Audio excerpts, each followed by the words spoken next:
Hello students, मैं doctor Manish काका, assistant professor physics. आज मैं आपको बीएससी भाग 3 पेपर फर्स्ट यूनिट फर्स्ट में एक और इम्पोर्टेंट टॉपिक है, relativistic velocity transformation and addition of velocity, वेगों का आपेक्षिक रूपांतरण तथा उनका योग। चलिए शुरू करते हैं। हम जब कण का वेग, फ्रेम का वेग साधारण वेग होता है, ऑर्डिनरी वेलोसिटीज से जब ये मूव करते हैं, तब एक फ्रेम के कोऑर्डिनेट्स को दूसरे फ्रेम के कोऑर्डिनेट्स से संबंधित करते हैं थ्रू गैलीलियन रूपांतरण समीकरण। हम ये पीछे पढ़ चुके हैं। इसी प्रकार कण का एक फ्रेम में वेग, दूसरे फ्रेम में वेग, वो संबंधित होते हैं वेलोसिटी एडिशन लॉ से इस प्रकार संबंधित होते हैं, और ये भी हमारे गैलीलियन रूपांतरण समीकरण है वेगों के संबंध में। और एक्सेलरेशन अप्रभावित रहते हैं, ए प्राइम इक्वल टू ए। तो हमारे पास दोनों फ्रेमों के में कण के वेग इस प्रकार गैलीलियन रूपांतरण समीकरण से जुड़े रहते हैं जब वेग हमारे अनापेक्षिकीय हैं, नॉन रिलेटिविस्टिक हैं, ऑर्डिनरी वेग हैं, 200, 300, 500 किलोमीटर पर आवर। ये सब वेग जो है नॉन रिलेटिविस्टिक वेग कहलाते हैं। तो इसी में अगर एस प्राइम फ्रेम हम लेते हैं, एस प्राइम फ्रेम में कण का वेग हमारा यू प्राइम है और एस फ्रेम में कॉरस्पॉन्डिंग वेग यू है, तो वो हमारा वेग इस प्रकार संबंधित है, u prime is equal to u minus v. और इसी को अगर हम लिखते तो u is equal to u prime plus v. इसका अर्थ है कि एस फ्रेम में कण का वेग एस प्राइम में वेग और फ्रेम के वेग के जोड़ के बराबर है। इसको हम बोलते हैं वेगों के योग का गैलीलियन नियम। तो ये नियम तभी लागू होता है जब वेग ऑर्डिनरी होते हैं। अगर वेग हमारे प्रकाश के वेग के समकक्ष हो जाए तब हम इन नियमों को लागू नहीं कर सकते। तब हमको ट्रांसफॉर्मेशन इक्वेशंस लोरेंज रूपांतरण के अनुसार डिवाइस करनी पड़ती है, बनानी पड़ती हैं।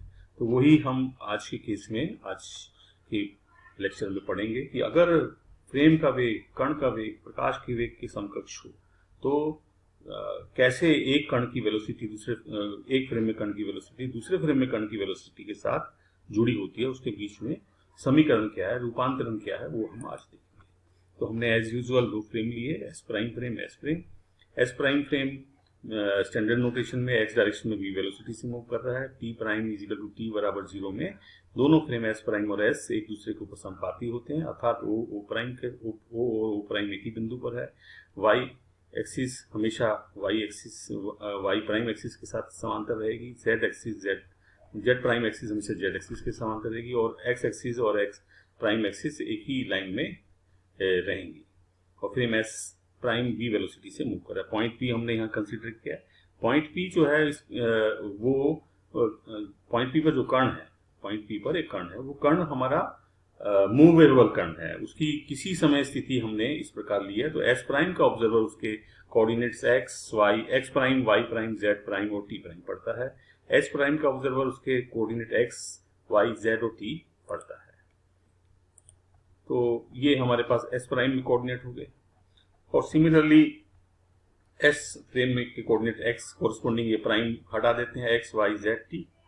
और मान लो समय टी के बाद जो लेटर टाइम है, जब कण एक दूसरी स्थिति में पहुंचता है, तो एस प्राइम फ्रेम में T prime plus D T prime पर उसकी स्थिति X prime plus D x prime, Y prime plus D Y prime, Z prime plus D Z prime और T prime plus D T prime है। और frame S के observer के लिए T plus D T में X plus D X, Y plus D X, Y plus D Y, Z plus D z और T plus D T है। ठीक है। तो अब हम अगर कण का पॉइंट लेटर टाइम पर कण के वेगों का कंपोनेंट एक्स डायरेक्शन में, वाई डायरेक्शन में, जेड डायरेक्शन में अगर हम लेना चाहते हैं तो हम इस प्रकार ले सकते हैं कि कण ने एक्स डायरेक्शन में डी एक्स डिस्प्लेसमेंट या दूरी तय की है टी प्राइम समय में, तो d x prime d T prime हमारा यू एक्स प्राइम हो जाएगा। इसी तरह से वाई डायरेक्शन में डी वाई प्राइम डिस्प्लेस हुआ है डी टी प्राइम टाइम में, तो d Y prime d T prime हमारा यू वाई प्राइम हो जाएगा। इसी प्रकार डी जेड प्राइम और d T prime u z के बराबर हो जाएगा। और इसी तरह से संगत वैल्यू एस फ्रेम में कण की u x is equal to d x D t, u y is equal to d y d t, u z is equal to d z d t. अब हम यू एक्स की वैल्यू, यू एक्स प्राइम की value निकालना चाहेंगे, u y की prime की value निकालेंगे, u z prime की वैल्यू निकालेंगे।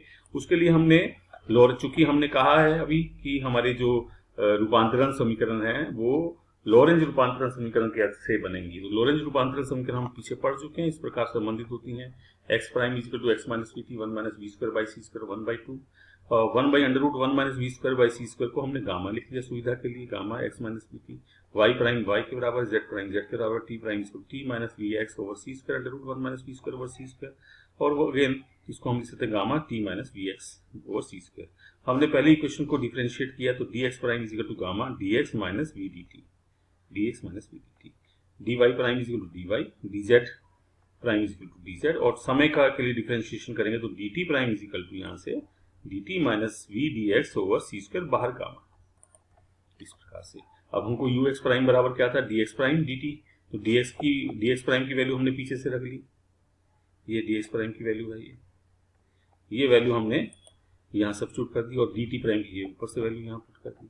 गामा गामा कैंसिल हो गया, D x minus v d t minus v x by C square D x. D t से पूरी इक्वेशन को ऊपर नीचे न्यूमरेटर डिनोमिनेटर से भाग कर दिया तो ऊपर आ गया D X by D T यहाँ कैंसिल हो गया। 1 minus we square over C square D x D T हमारे पास एक्स प्राइम एस फ्रेम में पार्टिकल की वेलोसिटी है you x minus we over 1 minus we by C square you X. तो U x minus V 1 minus you x we over C square, ये हमारी Lorentz रूपांतरण समीकरण होगी एक्स डायरेक्शन के वेगों के लिए। एस प्राइम में कण का वेग बराबर होता है एस फ्रेम में कण का वेग minus we over 1 minus you x we over C square. इसी प्रकार यू वाई प्राइम निकालते हैं, d Y prime by D t. D Y prime हमारा डी वाई के बराबर है, डी टी प्राइम हमारे पास एज इट इज है, यही वैल्यू रखी। डी टी से ऊपर से भाग कर दिया, d y d t gamma 1 minus we by C square D x D t u x के बराबर है। तो हमारे पास और गामा हमारे पास 1 over under root 1 minus we square by C square है, 1 minus we square by C square नीचे से ऊपर आ जाता है। तो u y under root 1 minus we square over C square 1 minus we by C square you x, ये हमारे पास यू वाई प्राइम की वैल्यू आ गई। बिल्कुल सिमिलरली हम यू जेड प्राइम की वैल्यू निकालते हैं, d Z prime d T prime d z d T prime की वैल्यू रखते हैं, उसी प्रकार सोल्व करते हैं तो हमको मिलता है d z u z prime is equal to u z under root 1 minus we square over C square 1 minus you x we over C square. Equation 3a 3b 3c हमारी लॉरेंज रूपांतरण समीकरण कहलाती है वेगों के संबंध में। अब अगर हम इसी को हम अपोजिटली स्टडी करें कि हमारा फ्रेम जो है एस माइनस वी वेलोसिटी से मूव कर रहा है, तो अगर हमको उस स्थिति में एस फ्रेम में पार्टिकल की वेलोसिटी हमको निकालनी और एस प्राइम फ्रेम में पार्टिकल की वेलोसिटी अगर हमको मालूम है तो हम इन रिलेशन में जो 3a 3b 3c हैं उसमें हम v की जगह माइनस वी रखेंगे और प्राइम को अनप्राइम्ड क्वांटिटीज को आपस में इंटरचेंज कर देते हैं, तो हमको इनवर्स लॉरेंज वेग रूपांतरण समीकरण मिल जाते हैं इस प्रकार से। U x is equal to you x prime plus v, u y is equal, यहाँ पहले यू एक्स प्राइम था, यहाँ यू एक्स था, तो ये इंटरचेंज हो गया और वी की जगह माइनस वी आ गया, यहाँ पर माइनस का प्लस हो गया। Similarly u prime is equal to u prime, u y is equal to u y prime under root 1 minus we square over C square 1 plus you x we over C square, u z is equal to u z prime under root 1 minus we square by C square 1 plus you x we over C square. तो ये हमारे पास रूपांतरण Lorentz inverse Lorentz रूपांतरण समीकरण है relativistic velocity के लिए। अब इसको हम थोड़ा सा एक केस में देखते हैं कि मान लो हमारा एक कण है जिसका वेग एस फ्रेम में सी के बराबर, प्रकाश के वेग के बराबर, तो एस प्राइम वेग में एस प्राइम फ्रेम में उसका वेग क्या होगा। तो हम जानते हैं एस प्राइम फ्रेम में उसका वेग जो है वो u x prime is equal to होता है you x minus c 1 minus you x we by C square. तो हमने मान लिया कि वो एक्स डायरेक्शन में ही वेग था, तो U x prime is equal to you x minus V, तो यू एक्स की जगह सी आ गया, सी वेग लिया है over 1 minus you x we over C square, you x की जगह सी रख दिया, एक सी से एक सी कैंसिल हो गया, C minus we over C minus V, C minus V C minus V cut गया सी। तो एस प्राइम फ्रेम में भी कण का वेग हमको सी ही मिल रहा है, जितना वेग हमारा एस फ्रेम में था उतना ही वेग हमको एस प्राइम फ्रेम में मिल रहा है। इसी प्रकार हम उल्टा चलते हैं कि मान लीजिए कण का एस प्राइम फ्रेम में वेग सी है, तो एस फ्रेम में कितना वेग होगा। तो अगर हमको एस प्राइम में वैल्यू मालूम है, एस में निकालनी है, तो हमको इनवर्स लॉरेंज रूपांतरण समीकरण यूज करना पड़ेगा।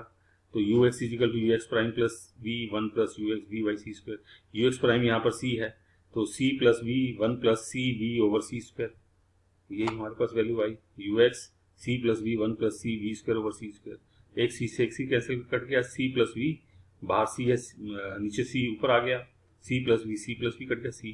तो हम पाते हैं कि एस प्राइम फ्रेम में अगर कण का वेग सी है तो एस प्राइम फ्रेम में भी कण का प्रेषित वेग हमको सी ही मिलता है। इस प्रकार हम जड़त्वीय निर्देश तंत्रों में जब कण रिलेटिविस्टिक वेलोसिटी से मूव करते हैं तो इन रिलेशन से 3a, b, c और जो इनवर्स लोरेंज रूपांतरण समीकरण से हम वेग को कैलकुलेट कर लेते हैं। एक एग्जांपल लेते हैं कि दो इलेक्ट्रॉन हैं, उन दोनों इलेक्ट्रॉन में प्रत्येक इलेक्ट्रॉन का वेग 0.8 c और एक दूसरे की ओर गतिशील है, तो एक इलेक्ट्रॉन का दूसरे के सापेक्ष वेग ज्ञात करो। तो यहाँ पर दोनों इलेक्ट्रॉन को हम प्रयोगशाला के फ्रेम में मान लेते हैं। माना पहला इलेक्ट्रॉन प्लस एक्स डायरेक्शन में मूव कर रहा है, दूसरा इलेक्ट्रॉन माइनस एक्स डायरेक्शन में सेम वेग 0.8 c से मूव कर रहा है। अब दूसरा इलेक्ट्रॉन जो माइनस एक्स डायरेक्शन में है उसको हमने एस फ्रेम से जोड़ दिया, तो एस फ्रेम के सापेक्ष हमारा पहला इलेक्ट्रॉन स्थिर अवस्था में हो जाएगा और इस फ्रेम के सापेक्ष फ्रेम एस डैश में 0.8 c से एक पार्टिकल जो इलेक्ट्रॉन है वो मूव कर रहा है। तो यहाँ पर अगर हम देखेंगे तो यहाँ पर ये पार्टिकल है तो इसकी वेलोसिटी ux प्राइम बराबर 0.8 c होगी और ux प्राइम हमको 0.8 c मालूम है, तो इसके सापेक्ष हम ux की अगर वैल्यू कैलकुलेट करेंगे तो वो ux हमारी पहले इलेक्ट्रॉन के सापेक्ष दूसरे इलेक्ट्रॉन की रिलेटिविस्टिक वेलोसिटी है। तो ux डैश बराबर 0.8 c, पहले इलेक्ट्रॉन के सापेक्ष दूसरे की relativistic velocity ux is equal to ux prime plus we 1 plus ux v by C square. तो ux प्राइम हमको मालूम है, ux प्राइम हमारा 0.8 c है और जो v है जो हमने उस इलेक्ट्रॉन के साथ एक फ्रेम संबंधित कर दिया, वो फ्रेम हमारा s frame minus v velocity जो है 0.8 c के बराबर है, उसी से मूव कर रहा है। तो चूंकि यहाँ इनवर्स लोरेंज में वो माइनस इनकॉर्पोरेट ऑलरेडी हो जाता है तो v की जगह हम यहाँ 0.8 c लिखेंगे। तो ये वैल्यू में ux भी 0.8 है, v भी 0.8, ux प्राइम भी 0.8 c है, v भी 0.8 c है। इनकी वैल्यूज हम यहाँ सब्स्टिट्यूट करते हैं तो सॉल्व करते हैं तो हमारी वैल्यू 0.98 c के बराबर मिलती है। तो हम पाते हैं कि दो इलेक्ट्रॉन अगर एक दूसरे के सापेक्ष 0.8 c वेलोसिटी से मूव करे तो उनका एक दूसरे के सापेक्ष वेग 0.98 c होता है। चूंकि ये वेग हमारे रिलेटिविस्टिक वेग हैं, हम गैलीलियन ऑर्डिनरी वेग में हम अगर अपोजिट डायरेक्शन में अगर कण मूव करते तो हम सिंपल जोड़ देते, यहाँ पर अगर हम जोड़ते तो 1.6 c हो जाता, 0.8 c 1.6 c हो जाता, जो आइंस्टीन की स्पेशल थ्योरी ऑफ रिलेटिविटी के अनुसार संभव ही नहीं है। ऐसा कोई भी कण मेटीरियल कण c से ज्यादा वेग नहीं ऑक्यूपाई कर सकता। तो और लॉरेंज रूपांतरण समीकरण के आधार पर अगर हम वेग निकालते हैं तो हमको 0.98 c के बराबर मिलता है, जो कि c से कम होता है। तो इस प्रकार हम लॉरेंज रूपांतरण समीकरण के आधार पर रिलेटिविस्टिक वेलोसिटी से मूव करने वाले कणों का वेग कैलकुलेट कर सकते हैं। धन्यवाद।